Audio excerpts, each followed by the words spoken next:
Oh, thank you, Andrew. Well, and I thought I was going to be the third speaker in a row that was not going to make it.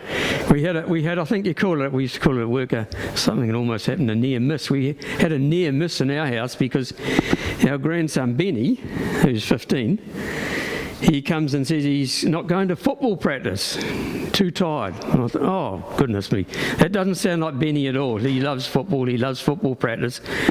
So Anne thought, oh, there's more to it than that. So down she goes, and she goes in to see Benny. She says to Benny, what's the matter with Benny? Oh, he says, I've got a headache, a sore throat and a runny nose. Oh, no, we've got COVID in the house. No speak. And I'm quietly thinking, I won't have to speak on Sunday. I shouldn't have said that. I only had the message half prepared. It's a lot of work getting a message ready. Let's be honest, it's hard yakka, and I'm not a natural sit in the office and swap man. It just doesn't come easy to me, not naturally. I like this bit, but the getting ready for it's hard yakka. So anyway, Anne goes down the chemist shop and we buy 3 of these tests, and we give Benny the test, and negative. Anyway, Benny comes, doesn't eat much tea. He goes to bed, has a huge sleep, and wakes up in the morning. Nothing wrong with him. And he comes up and says, I think I was overtired. So we think, well, what do we do now? Anyway, here we are. We don't know if we should have done more tests or whatever we should have done, but Benny was just fine the next day, went to school. And here we are. But so there was a near miss. Well, that's not what we're here to talk about today. We're here today to talk about when God calls you. When God calls you. And you know, God calls all of us to something in our lives. And it might not be like the guy we're talking about today called Moses, who is calling to lead a nation of millions of people. But God does call us to use our gifts and abilities and talents that we've got to serve Him. He taps us on the shoulder. And at the end of this message, I'm going to talk to you about when God tapped me on the shoulder when I was 18. And God tapped me on the shoulder when I was 18 when I listened to a message from these very verses. So I'm going to share that with you right at the end for those that are still awake. So I'm a bit concerned today because I've got more pages than usual. So I'll rattle through this today. I'll get through it quick. But today our message, we're in our series with Moses, and this is when God calls him. And we're going to talk today about Moses' reaction when God calls him to become the leader of the nation of Israel who were in slavery in Egypt. You know, God gets our attention in different ways. He sometimes gets our attention through problems. When I used to go down to the prison, the guys used to say, God got my attention when I ended up here. Phil knows that. Tamati knows that because the guys say it. The guys used to tell us every course we went to, God got my attention when I ended up in here. I thought, gee, this is no good. Something's got to change in my life. And they start thinking about God. So God sometimes gets our attention through a problem. Sometimes God gets our attention through success. You know, God got Moses' attention through an incredible thing that happened. And Moses had an immediate reaction when God came to him and said to him, I'm going to do something great with your life. Now, the first thing I want to say to you today is you could all sit back now and say, well, I'm not Moses, and God's not going to call me to be the leader of a nation. But let me just tell you that God calls all of us to something. We've all got some gifts, we've all got some abilities, we've all got some talents, we've all got something to offer God, and God calls all of us to use those talents for Him, to serve Him. And so we can all, don't just sit back today and say, well, that's all right for Moses. It doesn't worry about me. And even if you're an older person, like myself, we have still got things that we can offer to God with our lives. We haven't got the same energy, we haven't got the same energy, I suppose, it comes down to, and the good looks. But we've all got things that we can still offer to God, and God expects us to use those abilities and talents for Him. And so God comes in our lesson today and He taps Moses on the shoulder. And Moses had a reaction very similar to us. The first thing, Moses was confused. He didn't know what to say, and he had some questions for God, and that's a natural reaction when God taps us on the shoulder. Let's just bring you up to speed with the life of Moses. Moses, you remember, lived for the first 40 years. His life's divided into 3 sets of 40. His first 40 years, he lived in Pharaoh's palace in Egypt. He lived in the lap of luxury and he had the best of everything. Egypt at the time was probably the leading technological, intellectual country in the world. The things that they realised that those guys knew was outstanding. And Moses had the best of all that. He had the best of it. Then in frustration over the fact that the people of Israel were being held captive in the nation, he actually eventually, when he tried to help out, he actually murdered an Egyptian out of frustration who was actually beating up on some Israeli people. And in fear of what would happen to him, he went to the desert, a desert called Midian. So he escaped, he took out, he gapped it, as the young people say. You heard that one? He gapped it. When you've got to get going, you gap it. Any young people here? You gap it, eh? Yeah, some of the young people are nodding. You gap it. That's a new one on me. You gap it. And in fear of what would happen, he gapped it and went to the desert, a desert called Midian. In the desert, he spent another 40 years of his life. He was a shepherd, so he went from being a prince to a shepherd. But things were going pretty good there. He worked for a guy named Jethro.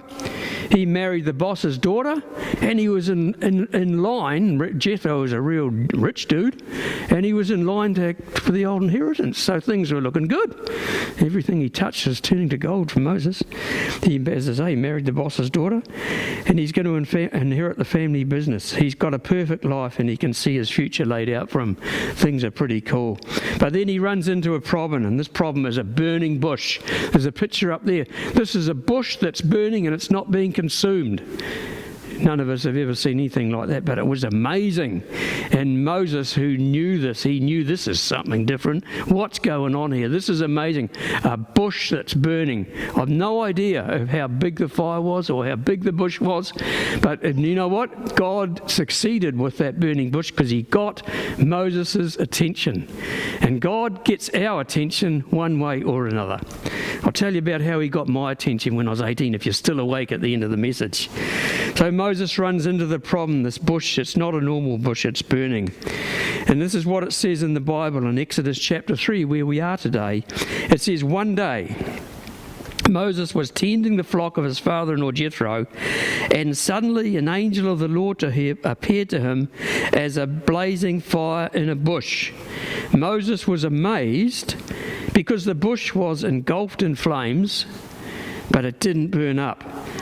That moment, everything changed. God got Moses' attention. It changed everything in his life. His life was never going to be the same again. You and I are probably not going to go on a trip come across a bush that's burning and not being consumed. Very, very, very unlikely. But let me explain to you what that burning bush experience is. Moses had been living in the desert for 40 years, or living on the farm. He awakened to the same landscape. 40 years means you wake up 14,600 mornings. So he worked there for 40 years, 14,600 mornings. And now, in the midst of this routine, when you least expect it, you're surprised. You're very surprised by God's invitation.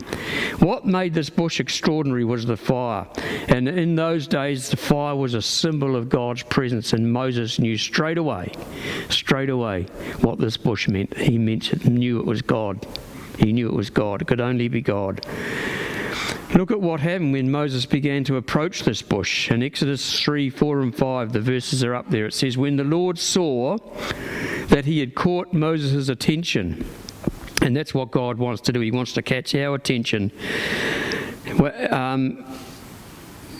God was able to tell Moses what he wanted to say. He was the strength that he wanted to give him and the faith that he can bring into our lives. And whenever God taps us on the shoulder, he brings us all those things. He'll tell us what he has to say. He'll tell us about the strength he wants to give us to do what he wants him to do. And he'll give us the faith to bring these things into effect in our lives. When the Lord saw that he had caught Moses' attention, God called to him from the bush, Moses, Moses. He called him by name. Isn't that cool?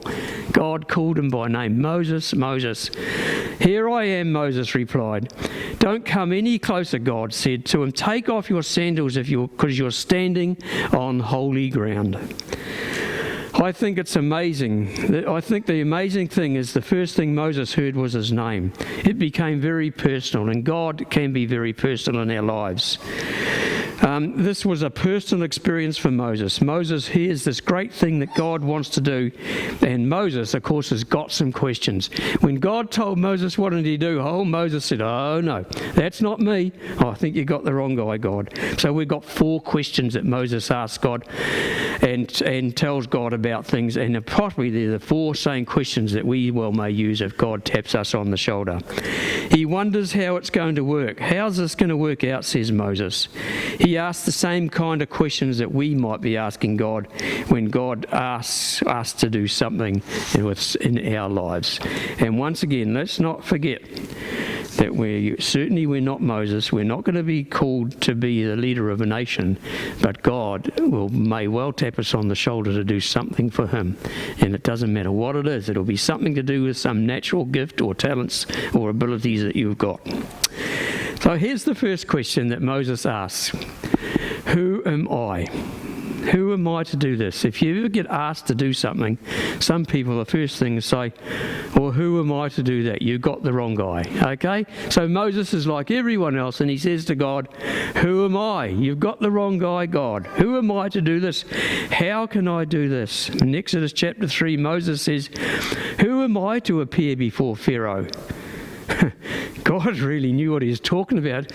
Moses, you are the best guy around to appear before Pharaoh. You know all about him. You know how he rolls. You know how he lives. You know everything about him. You're the best guy. But Moses says, who am I? You see, Moses has gone from being this prince guy to being a shepherd for 40 years, and God has changed Moses. He's changed his heart. Later in the Bible, it tells us that Moses was the meekest man that God had ever known, that God had ever made. He became an incredibly humble and meek man. And so Moses says, who am I? How can I do this? In Exodus 3 it says, who am I to appear before Pharaoh? Moses asked God, how can you expect me to lead the Israelites out of Egypt? Moses was saying, right, God, how am I going to do this? I'm too ordinary. I'm not qualified to do this job. Yep, we all say that, don't we? And the truth is, if God asks you to do something and all you're looking at is yourself, well, you aren't qualified. And God was never asking Moses to do this job on his own bat or in his own strength, and Moses hadn't got that yet. We're always going to be too old, too young, too fat or skinny or hairy or bald. You're always going to be too heavy or light or too something to do this thing that God's asking you to do. We can come up with all sorts of reasons and excuses. I've learned over the life, if someone asks you to do something, they've already worked out whether they think you can do it. That's why I'm up here now. I mean, I'm up here now because I've been asked, and so obviously some people think I'm okay at doing it, okay? So that's encouraging. So if you're asked to do something, remember that you've only been asked because the person thinks you've got the ability to do it. So that's why. Moses hadn't got that yet. Moses says, I can't do this, who am I? And God's got an answer for him. To encourage him in the midst of what he's facing, God answers this question. He says, Moses faced that feeling like Moses was saying that you don't have anything to give. Moses is saying to God, I have nothing to give. I have nothing to give. I can't do this job. And then God said to Moses, who am I? No, Moses said to God, who am I to do this? And God answered, this is God's answer to him in Exodus chapter 3 verse 12. And this is what God said to Moses. He says, I will be with you. And you know what? If God asks any of us to do anything for him, that promise goes for us today. I will be with you. I will be with you. Don't forget that. God will be with us. No matter what's happening in our lives, God will be with us. The amazing thing to me about that is that God could have built Moses up. God could have said to Moses, you're the guy who grew up in Pharaoh's household. You're perfect for this job. He could have said, you're the one who understands the ins and outs of that government on a personal basis better than anyone else. He could have said, you're the best guy for the job. But instead of saying that because he knows that would not be enough, he says to Moses simply, I will be with you. That is enough. So if we get called to do something, God is with us, that will be enough. He didn't point to Moses' qualifications. He pointed to his greatness, that's God's greatness, and he pointed to what he could do when he said, I will be with you. Some of us need to hear God saying that right now. It could be that some of us are going through great transitions and changes in our lives. It's all up, everything might be up in the air. Maybe God brought you here this morning so that you can hear God say to you, I will be with you. And I don't know what's happening in your lives, but I can tell you this, that God will be with you as you go through the challenges in your life.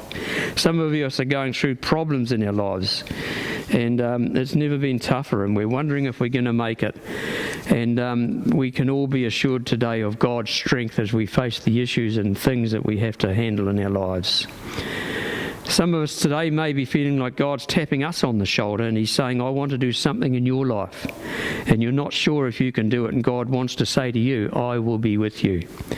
Psalm 91 and verse 15 says, when you call to me, I will answer. I will be with you when you're in trouble. I will save you and I will honour you. In the end, it's not your ability that matters, it's your availability. You've got to make yourself available. It's not your ability. God will make up, as we're going to see, for any deficiencies you may feel you have in your ability.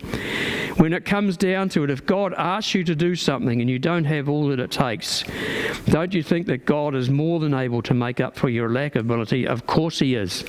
And I can testify in my life that when I started out serving the Lord, my lack of ability in some areas, I'd be embarrassed to tell you where some of my huge lacks of ability were. Incredible, poor, incredibly poor. But I knew that I felt that God wanted me to do certain things, and I humbly say I was able to do it. And God has helped me make up on those things that I was just absolutely useless at when I was young. Unbelievably useless. I won't tell you how useless. But now I can do those things just no trouble at all.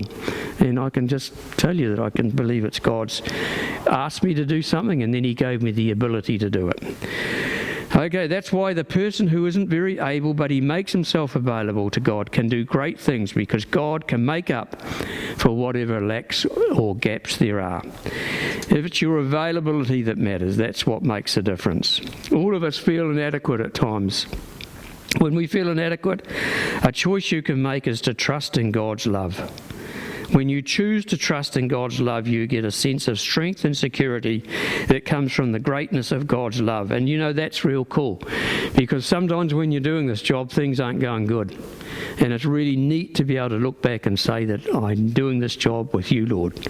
I need you to help me. You promised me that when I took this job on, and I look to you now, Lord, for your continued help to do that. Especially handy if you're an elder of a church, because sometimes it gets a bit rocky. Who am I? God will be with you. That's where Moses starts. After God says, I will be with you, there's a second question that Moses has. And this question is this, is who are you? So Moses now says to God, well, who are you? That's the, in those days there were many gods. And Moses says to God, well, who are you? That's the next question. Who are you? If you're going to be with me, excuse me for being doubtful, God, but how are you going to give me strength? And God gives him a real simple answer, and that's the two words. He says, I am. That's who I am. I am. And that's, I'll try and explain to that. In Exodus 3:13 and 14, it says, they will ask, which God are you talking about? What's his name? What should I tell them? God replied, I am the one who always is. Just tell them, I am has sent you. And people in those days knew that that was the God. Just tell them, I am has sent you. And Moses, and that would be particularly relevant to the nation, the people of Israel. That's what I mean there. If you say that I am is the God that sent you, it would mean something to the nation or the people who were slaves in Egypt. Moses had been thinking, that's really going to help. I am. Could you at least finish this sentence? Give me something here, God, that's going to really help them. What does this mean, I am? That's one of the most powerful, important names of God. But what does it mean? And up in there, I'm going to have to skip a bit here because it's already... got so much to do. And I think that data that's up there virtually says what I could take 10 minutes to say. So if you have a look at that, that's what the name I am means. And that it means the same for those people in those days, and it means the same for us today. That's what that God can do for us. God can be all those things for us. He can be our provision. He can be our victory, He can be our peace, and He can be with us as we go through life. So that's how God answered that question. So He said to Moses, you need to tell these people that I am is the God. Okay, who are you as one who can meet your needs at all time? Moses isn't done. He's talked about himself. He's talked about God, but he's got something else in mind. And he says to God, I've got another question. And we come to the next question, and he says, what about them? What about them? So Moses now, the last experience he had had with his own people was 40 years ago when he had unfortunately committed murder and had to gap it. And so he's now thinking, well, what about them? I'm going to go back to these people. They don't hardly even remember me probably. And he says what about this group I'm going to? What about these people of Israel that I'm going to talk to? They may have some questions. So it says in Exodus 4:1 and 2, Moses protested again. Look, they won't believe me. They won't do what I tell them. They'll just say the Lord never appeared to you. Moses is thinking, God, I hate to be difficult here, but I've got a bad feeling about this. I'm going to go to say to them, God has told me to set you free. And they're going to say, how do you know God told you to set us free? Then I'm going to say, well, this bush talked to me. And God, it's not going to work. It's going to go downhill from there. So Moses has got some questions there. What about them? He had this feeling that when they were going to reject him, and it wasn't an invalid feeling. 40 years earlier, when he said, I'm going to set you free, they rejected him. Part of the reason he left was not only because he was afraid of getting arrested for that murder, but because the people of Israel had rejected him. Moses felt he was walking right back into that fear. And fear is a serious business. And you know what? Fear holds so many people back from doing things for God. I've spoken to people who I've recognised have some amazing talents and gifts and things to offer, but they're fearful of making a mistake. They're fearful of being criticised, and they don't use those talents and abilities that they've got because of fear. You know, I've got so used to making mistakes it doesn't really matter much. There's only one mistake I haven't got over, and that's when I gave out the wrong song at a funeral. And I read out a song, and the musician thankfully started playing the right one. And that's when you organise a funeral over emails. It never works. Don't do it. Anyway, what I'm trying to say is that you get used to making a few blues. If you do anything in your life, you're going to make some mistakes. Sometimes it's going to go wrong, and you've got to learn to live with that. And Moses made mistakes. We're going to see that later as we go through the story. But you know, fear it keeps us. We often ask, what will people think? Will they reject me? They might ignore me, they might ridicule me, and they might not accept me. They're legitimate fears. We all have them.